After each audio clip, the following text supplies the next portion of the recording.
Pemirsa, Gubernur Bali Wayan Koster telah menerbitkan dan memberlakukan surat edaran SE nomor 9 tentang Gerakan Bali Bersih Sampah mulai Minggu 6 April 2025. SE ini menegaskan kepada semua pihak termasuk kalangan industri pariwisata agar bersama memerangi sampah di Bali dimulai dari mengelola sampah berbasis sumber dan pembatasan penggunaan plastik sekali pakai.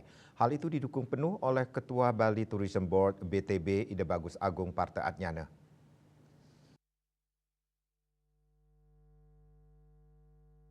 Surat Edaran Nomor 9 Tahun 2025 tentang Gerakan Bali Bersih Sampah, salah satu aturannya juga mewajibkan pelaku pariwisata mengolah sampah secara mandiri. Jika tidak, dikenakan sanksi bagi pelaku usaha yang melanggar.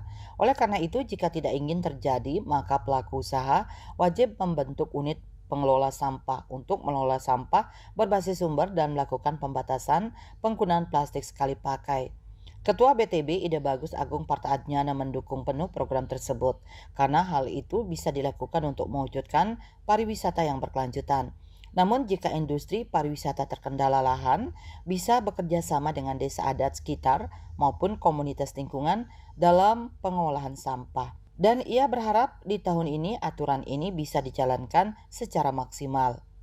Ya, ini satu-satunya cara untuk mewujudkan Bali yang berkualitas. Kami sangat mendukung aturan ini, sangat-sangat mendukung supaya ini tahun ini bisa dijalankan secara maksimal. Untuk mengantisipasi hal-hal seperti misalnya lahan yang kurang untuk mengolah sampah, pihak industri, hotel, dan restoran bisa bekerja sama dengan desa adat sekitar, seperti arahan dari peraturan gubernur itu. Jadi kita bisa kerjasama dengan komunitas ataupun desa sekitar.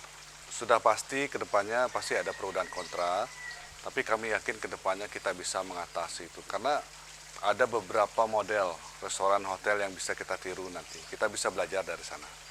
Ia tidak memungkiri kebijakan ini dipastikan ada pro dan kontra. Meski demikian, Ide Bagus Agung Parta Adnyana yakin hal tersebut dapat diatasi. Apalagi di Bali sudah ada beberapa model restoran dan hotel yang telah berhasil menerapkan pengolahan sampah secara mandiri.